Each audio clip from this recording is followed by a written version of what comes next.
podcast. Ugh, my brain. Hi, my name's Carla and welcome to episode 5 of Sew Knit Create and Repeat. This is my podcast where I journal my making. And yeah, it's just a little bit of a thing for myself. And if anyone wants to watch and follow along, that is totally cool. Welcome. This is my third attempt to record for various reasons. I guess when the time's right, time's right. And here I am today. Today is Friday, the 28th?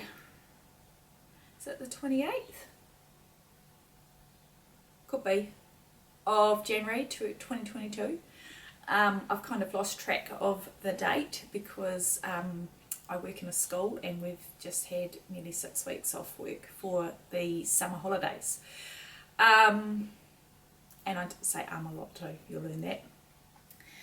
But anyway, today I didn't have to go in. We've sort of been in and out all week getting things ready for the new term next week, but my contract technically doesn't start till the 1st of February, so today I am not in. I'm going to try and get some stuff done around home, and I'm actually recording on my Sony camera. So normally I've tried out my camera, my phone. I've done the back camera, the front camera on my phone, and I've also done my laptop, and they all kind of have their issues. The main problem I have with my phone is that I can't help looking at myself on screen. So I figured if I'm just looking at a camera lens, and it does seem to work, it looks a lot better. What else was I going to say about that? I was hoping to have a shorter period between podcasts, but it hasn't quite worked out that way, just because, like I said, I've attempted twice since Sunday this last week, and things haven't quite worked out. It's been very hot here, and my mental health hasn't been totally great, so, you know, it's just kind of picking the right days and when people are around and people are not. Yeah, so I think we'll just get straight into it. Like I said, I'm using my camera, and I believe, just probably because of the size of the SD card I've got in there, it only gives me about 15 minutes of filming. So I'll do this in chunks, and then I will upload every chunk. And while I'm waiting for that upload, I'll go and do a little job, and then I'll come back and I'll do it in sections. So I've got my phone going on timer there, and so if you hear something, that'll just be my phone saying, you know, 13 minutes, get ready to wrap up. So anything else I was supposed to say there? I do have notes, but they're on my laptop, which is over there, which is typical, but I'll have a look at that shortly. We'll start off with my finished objects. This is my Baltian sweater top. It's just called the Baltian, and it is designed by Caitlin Hunter from the Boyland Networks. I fell in love with this when I saw the photos because it was drapey and has the batwing sleeves. It wasn't an extremely relaxing make to make because the whole time I kept thinking I'd knitted a size too small, and I possibly have. I get brain fog quite a lot, and so, you know, I can go through a pattern when I first purchase it, and I can have a look at the sizing and work it out, order my yarn, and then when I go back to it I'm like, what size did I pick? Because I haven't made any notes. Like, I actually have to start getting into a practice of not relying on my memory and actually making notes about things. So yeah, I was worried about that, but it's okay. It's the first time I've knitted colour work. I think I was up to about here from top down in my last episode, and I think reviewing that footage really got me kind of inspired to carry on with it, and I sort of monogamously knitted this after that podcast to try and get it done. Some of the issues I had with the fit is that it does, like, you're supposed to measure from elbow to elbow, and that fits, and your hips and everything, so I don't think I was too far wrong. It's just that up the top here it kind of wants to slip up. Maybe it's because I have quite slopey shoulders, I don't know, but it wants to kind of ride up, and then you have this happening, and then of course as soon as you lift your arms, I don't know if you can see that, it does that. Originally, hopefully I can't see myself, so I don't know what you can see, I wanted it to be, it is a crop design, but I wanted it to be, and so I was okay with that. So where my hands are here, I'll sit down so you can see my face. Where my hands were pointing to, that was where it ended, and I thought it might be too short, so I blocked it before I added the ribbing on the cuffs, and it actually blocked out a little bit longer than what it was when it had just been knit, so I thought it would be okay. I put the ribbing on the sleeves, and then we had a really unseasonably cold day, so we went from temperatures of about 30 degrees to about 16, 17 degrees, and just that change, it felt really cold, so I had to go into town for something, so I put on this dress and I thought I'd wear this over the top. And I liked it, I liked how it looked, but every time I moved I found I was pulling it down all the time. So it hung on its hanger for a few days, and then I just said, bugger it. So I undid the bind off,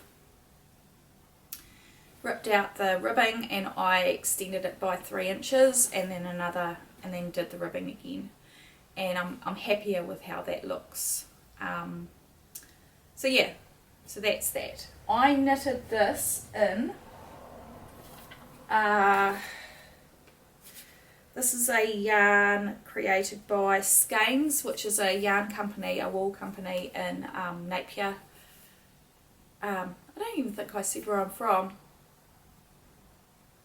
I'm coming to you from from the east coast of the North Island of New Zealand, so that's Turanganui-a-Kiwa in Aotearoa, and we're about 15 minutes outside of Gisborne, so we're semi-rural.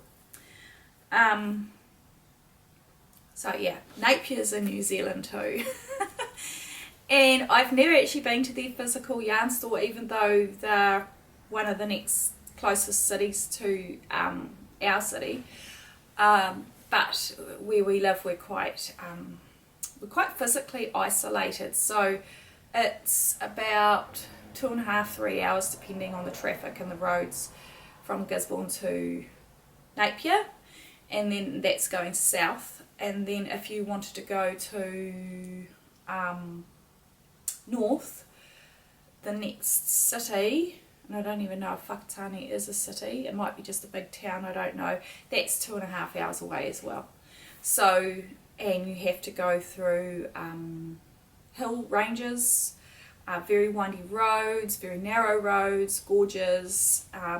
Yeah, we're quite physically isolated. So that sort of was a bit of a tangent.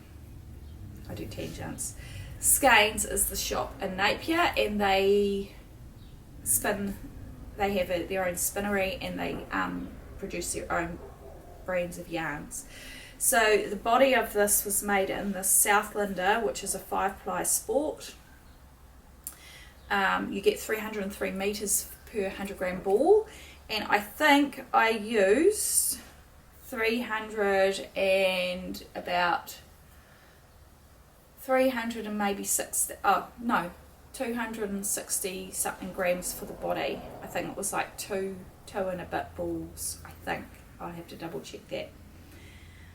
The shade of this is charcoal, and then I also used a brown, which is in the same brand, for the pattern, with a very fine plied wool, which I don't know what it was called, in a very sort of baby blue, baby green shade, which I managed to pick up from a second-hand shop.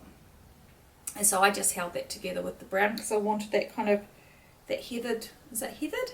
Is that what it's called? That look where it's not complete.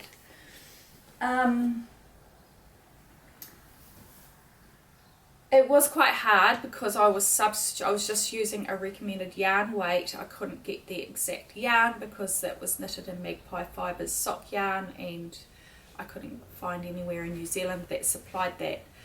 And where possible, I do try to buy in New Zealand, or at least Australia. So that is my Baltian. So yeah, I don't think there's anything else I can say about that. So the next finished object, which I've just dropped everything on the ground, is my beret. So I am taking part in a Books and Beret Mail, which is run by Nicole from the Professor Pearl podcast. And the idea is that you, I can't remember the dates for it, I'll have to double check it, but it's still going now, is you cast on and knit or crochet or sew a beret, and you can also read a book at the same time. There is a recommended pattern and there's a recommended book, but the idea is you don't have to go with either of those, they're just recommended ones. So the beret that she recommended is you can only buy the pattern with a kit with wool, and it's only accessible in the States, and shipping to New Zealand from the States at the best of times is exorbitantly expensive. Sometimes you can be paying 3, 4, 5 times the price of the actual product that you're shipping, and then with the pandemic, shipping actually stopped for quite a while anyway, mainly because of the reduced flights coming into New Zealand with our isolation policy. So I didn't go with that. I would have liked to have done the pattern, but like I say, the pattern wasn't available without a kit. So I went with this pattern, which is called the Slice of Pie Beret, and it's just a free pattern on Ravelry by a person called Margit, which I've written in my notes. And it's just a very, very simple beret pattern. The wool that I used for it, so when my mum passed away and we were going through her house and sorting all her possessions out, I was going through her knitting stuff, and she had a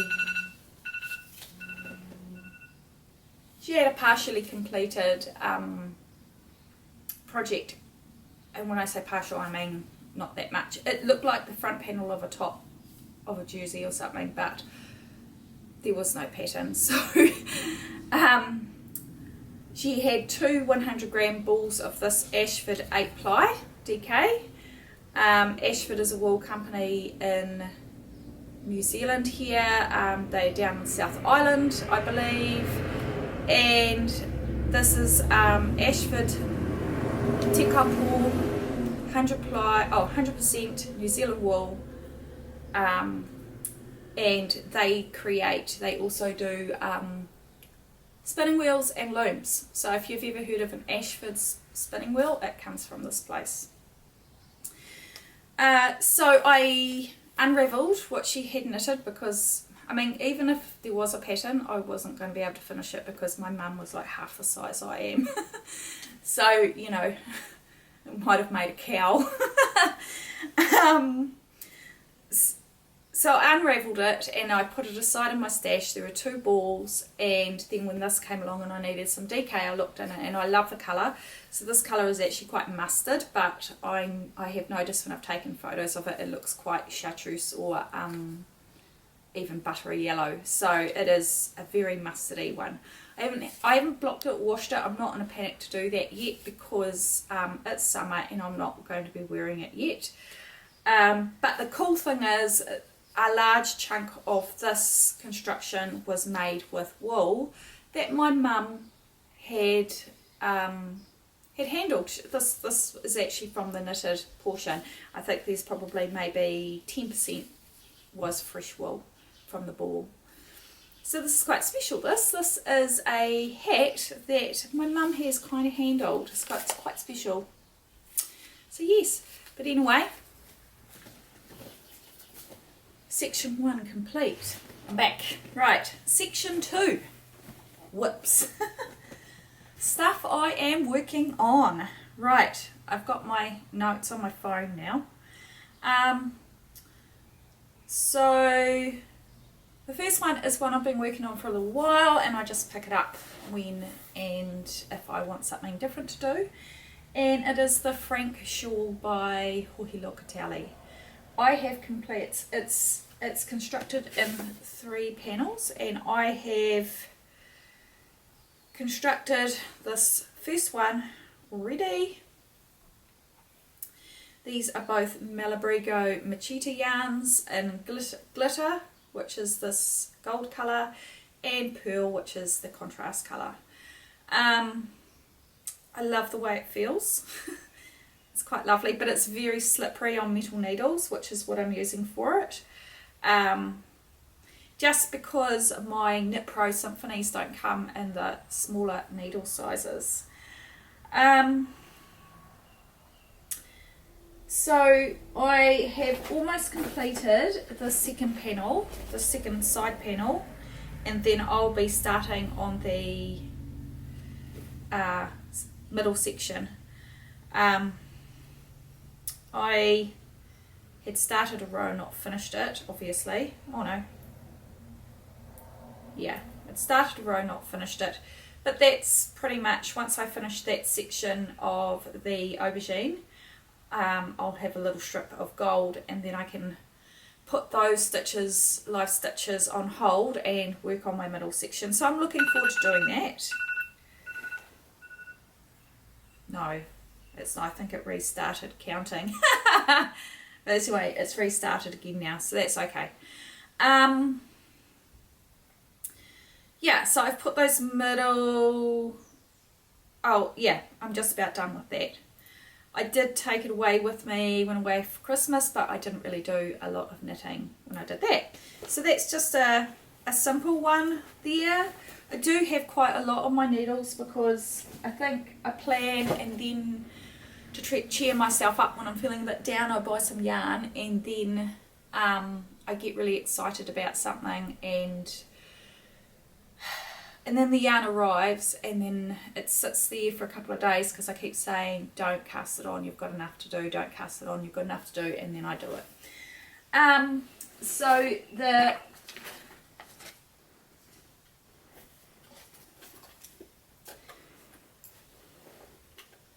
the next work in progress that I have, which I haven't done for a little while, for a week or so, is the Ponderosa Sweater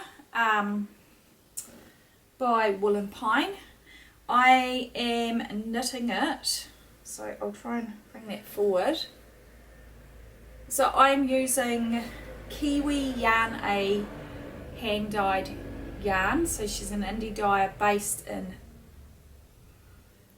where is she?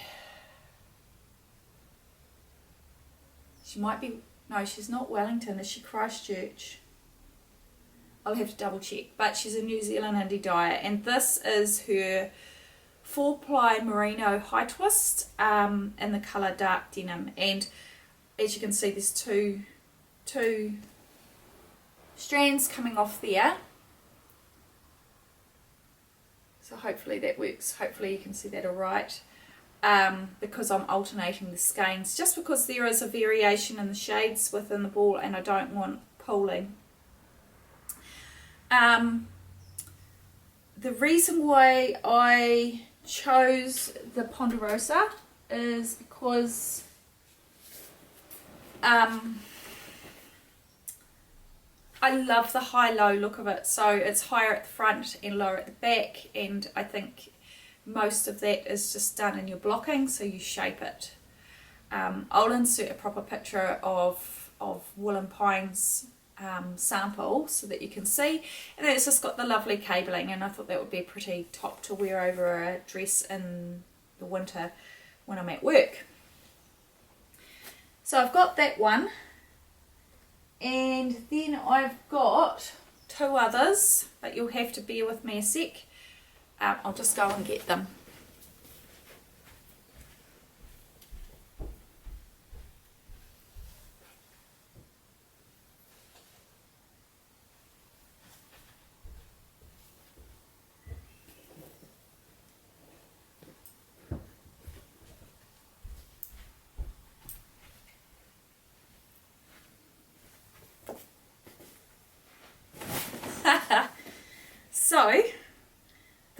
is almost completed, and it's the Weekender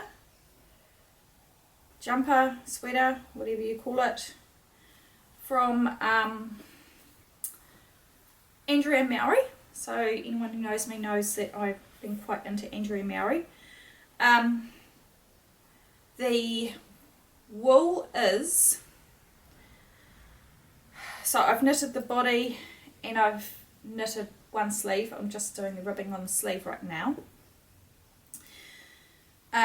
So you do reverse stockinette in the body with a slip stitch detail down the front to look like a faux seam, and then you've got some ribbing at the shoulders, and then your sleeves are just ordinary stockinette stitch. The wool I'm using is posing some problems for me in the fact that it is thick and thin. It's supposed to be Aran weight, but you find that some strands have really big bobbles of wool in them. For example, I don't know, can you see that big white blob?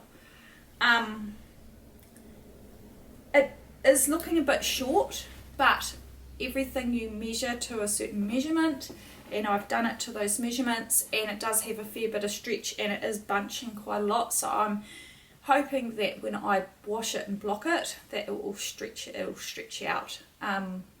If it doesn't, because you work from the bottom up, I will have to undo the cast on edge at the bottom and knit down however long, and then just redo the split hem at the bottom. We'll see. I'm not afraid of it. I know I've got some extra. There'll be some leftover wool once I've done it. I am using BlackHills wool. They are a sheep farm down in the South Island, and my last project that I made, which was the sheltered poncho, was also made with their wool. That was a 14 ply, this is a 10 ply.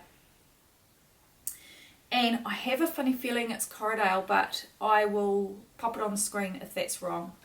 I just need to check. It doesn't say what breed on the actual ball band. It says it on the website, so I'll have a look. But they're really cost effective. They're not hugely expensive. I'm trying to remember how much it was per skein. Per 100 gram skein was something like $11, which I think is quite reasonable. So yeah, I'm excited to get this off the needles. It's going to be lovely and warm, and I'm just hoping that those uneven looks and the stretch and that, you can see it stretches out quite a lot and it's quite heavy, so I think it will pull down. Yeah, so there's the ribbing left to do on the sleeve, and then I will do the second sleeve. Wish me luck. So that's that one. And then the next one kind of fell into an acquisition category, but then has got shifted up into a work in progress. And that is the, what's it called? Wishes cardigan by Locatelli. I really wanted a nice cardigan with a bit of shaping, like, you know, I like those sort of triangular, asymmetrical, whatever. It's not really asymmetrical because they're both the same on both sides, but you get what I mean, like that sort of triangular look. So I have started that.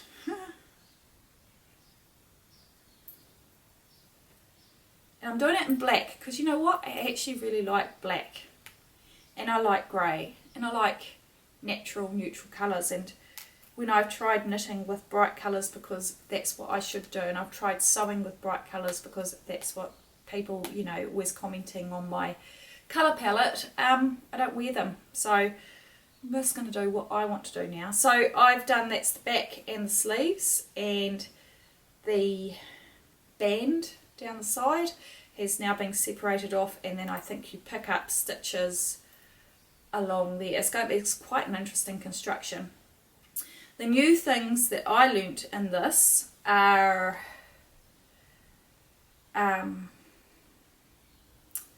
What did I learn?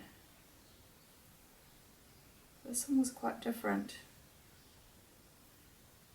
Oh, you did a you knitted a strip,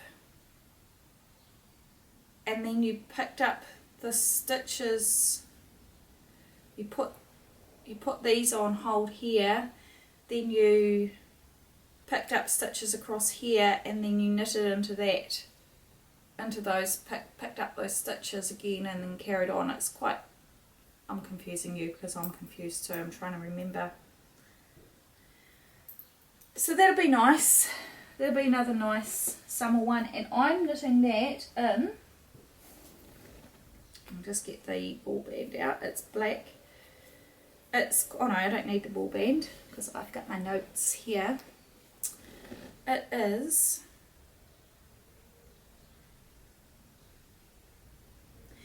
Vintage Pearls Hand Dyed Superstar Poerava, or Poerava. It's Poerava,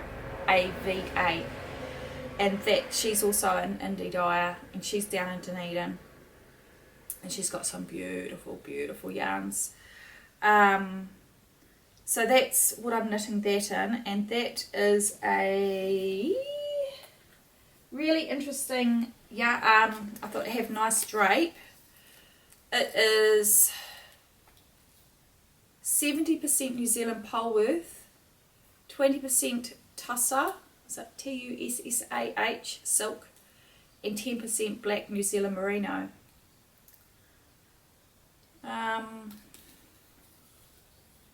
Yeah, hand-dyed yarn.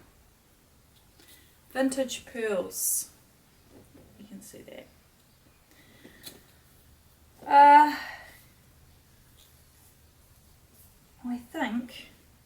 think those are my active whips. I do have a few other projects, obviously, that I'm not working on. So yes, some new stuff. What have I got in the way of new stuff? That wool was new stuff, but obviously I cheated and I cast on.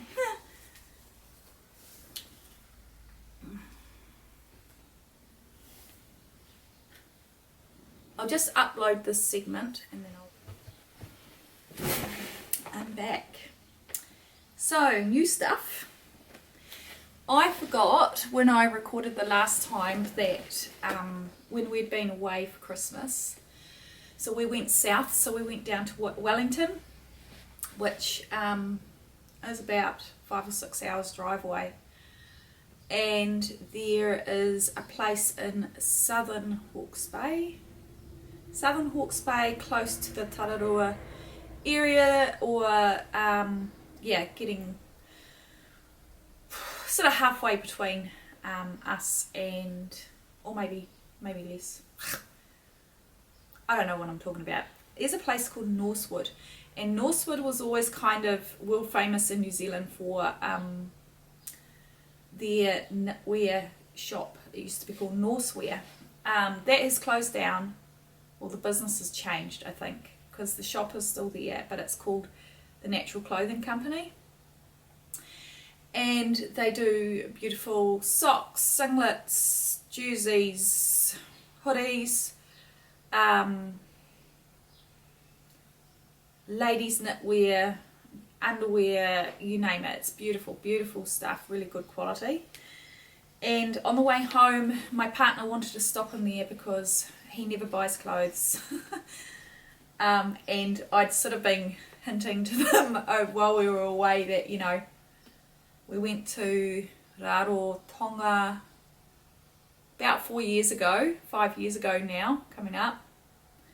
And that was the last time he bought himself some new clothes because he hates shopping. And, you know, at the end of the day, he's a big boy and he doesn't need me to buy them for him. So he's getting better. So we went in and he wanted to buy some more work socks, and he went mad because they actually had, I think it was 20% off, which, you know, when you're buying good quality, quite expensive things, it makes a big difference. And while he was scouting out and I was just having a look around and that, he found this, which is lamb's wool. It's Palliser lamb's wool. Sorry, my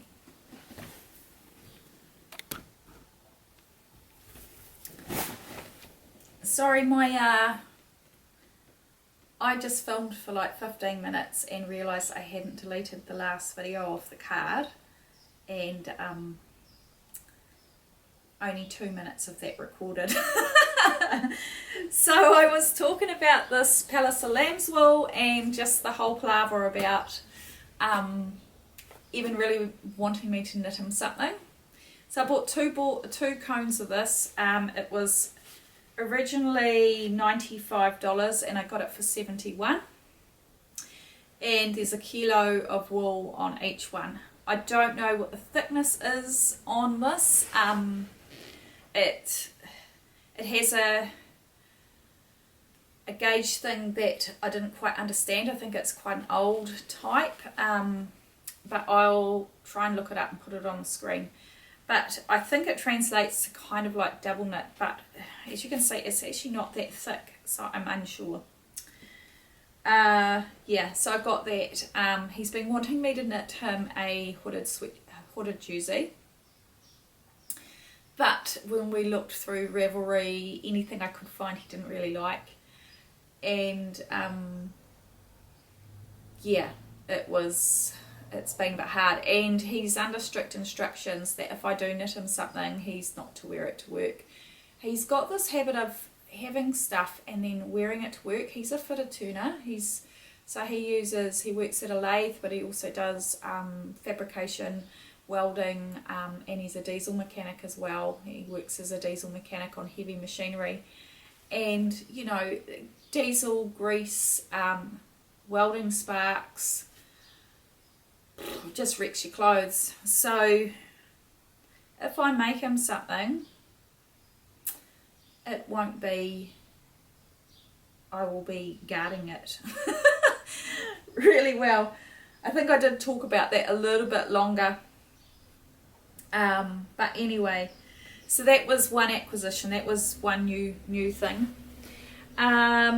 The other one was a pattern by Pia Trans called Knit With No Name, and I just started watching her podcast and I really enjoy watching her, and she designed this, so I purchased that, but I haven't found the right wool for that yet, so we'll see how we go with that.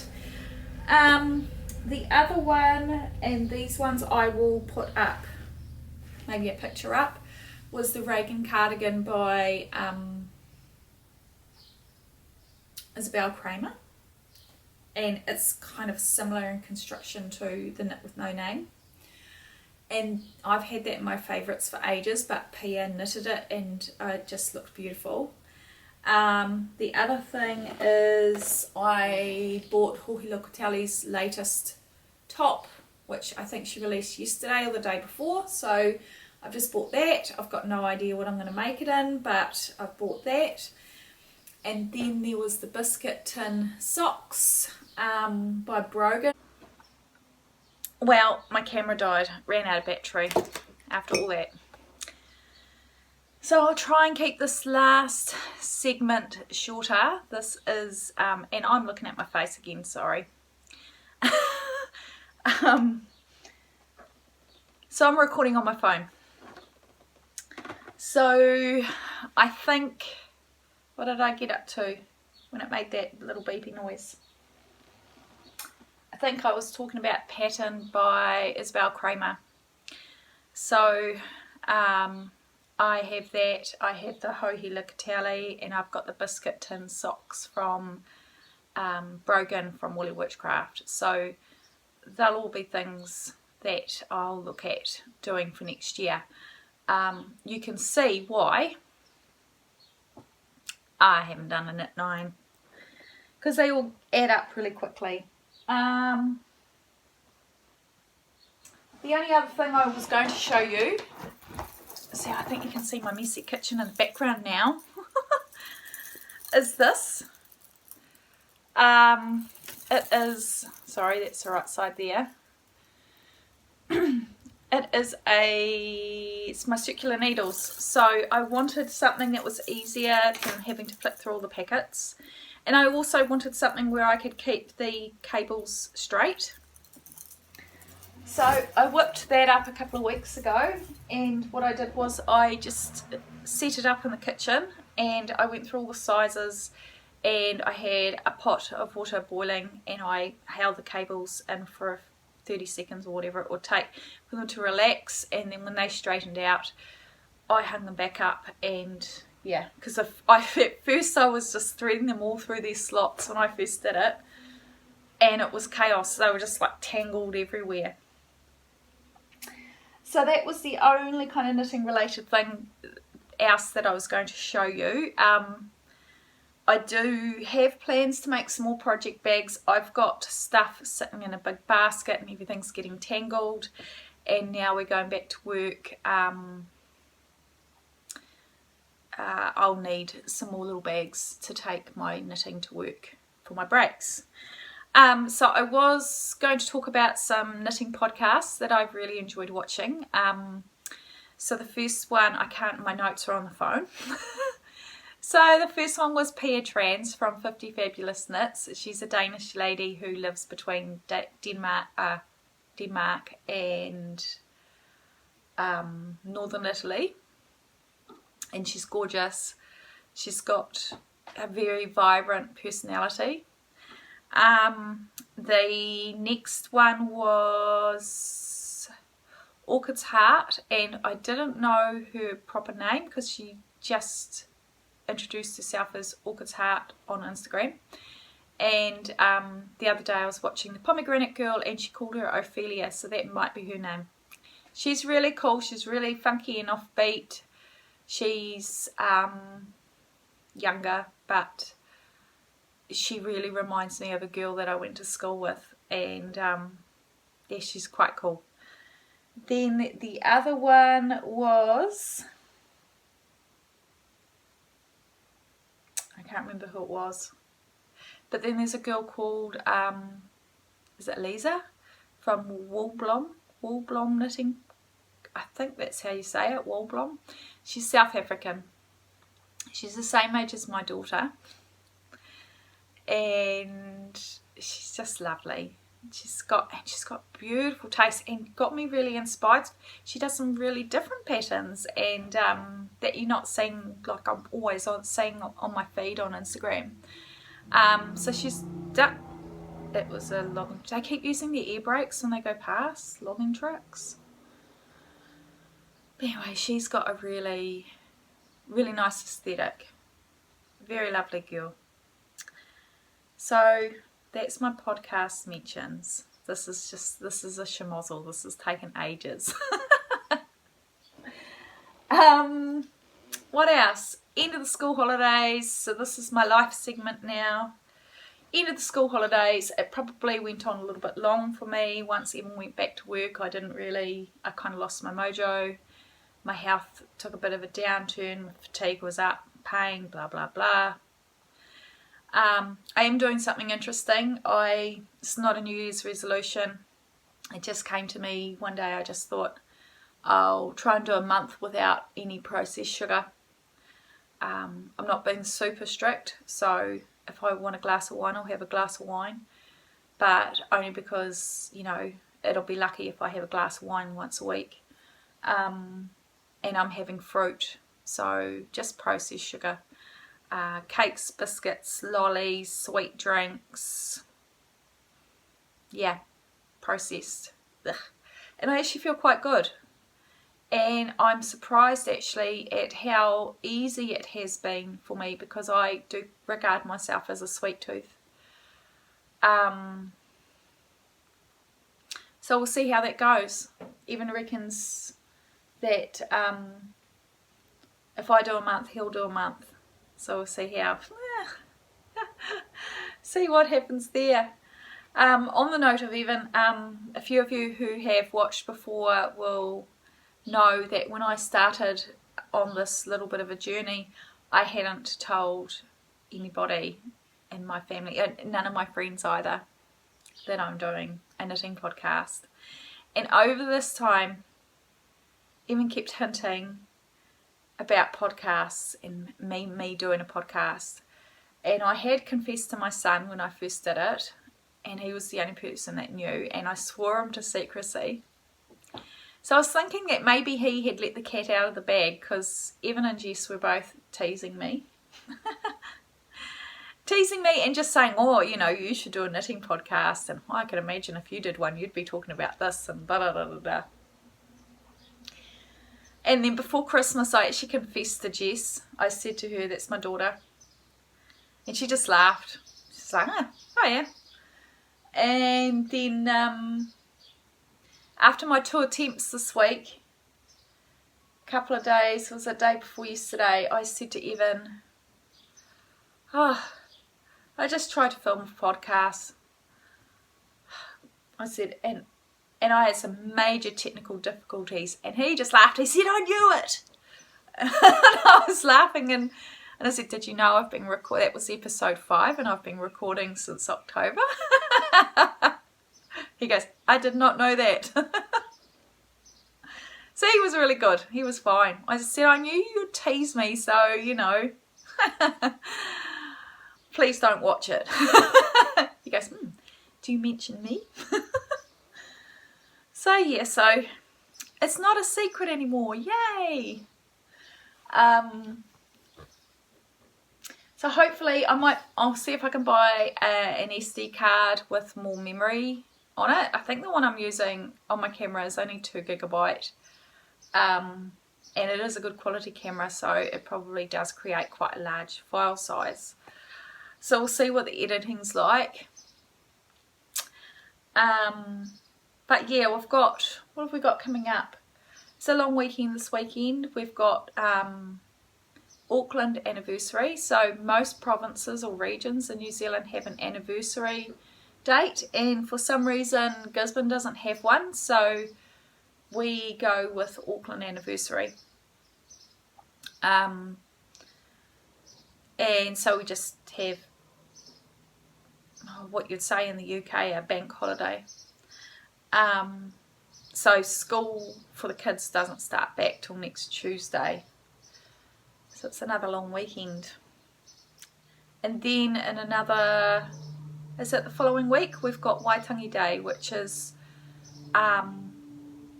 so in 1840, I think, some tribes, not all tribes, Māori tribes, signed a treaty with the British government. It's been a very contentious issue over that time, because I think their understanding of what was going to be happening with this treaty being signed and the intentions of the British government were quite different things. And so we have Waitangi Day, we have a day off for that as well. That's the 6th of February, and that is supposed to celebrate our treaty between the two nations. It can be a contentious time. There's a lot of issues that are raised from that. So, yeah. Colonies, the countries in the colonies, you know, we have a lot of issues around British sovereignty, the rights of the indigenous people, stolen land, bigoted sort of attitudes towards Māori, the theft of their culture. So there's a whole lot of things that we're still working through as a nation, and I think it will take a long time to try and get to a space where things are a bit better. So those are that was a bit of a digression. So for the rest of the day I'll be cleaning up. I've got a bit of a mess here. It looks like it might be fine. I might try and get some sun. I've got some plums ripe on the trees outside, so they're going to need to be picked if the birds haven't got them already. And yeah, I'm just looking around. I was trying to think of more inspiration. I haven't done a lot of sewing. My back, I think I've popped a rib, so my shoulder's in quite a lot of pain. And if I sit at the sewing machine, it doesn't matter what, or even just trying to do the construction with the pins, just my back hurts. So I'm waiting. I've got to wait till, had to wait till the 8th of February before I can get in to see an osteopath. So in the meantime, I'm just doing my best to reduce that discomfort and pain. But anyway, this is a bit of a rambly one, and it's going to be like a little jigsaw puzzle all pieced together, but hopefully it'll make some sense to you and I can construct something from these short clips. Thank you for watching. I've already said this before. And I hope you are well. Please like, please subscribe if you want to, but if you don't, kei te pai. Take care, ka kite. See ya. Thanks. Bye.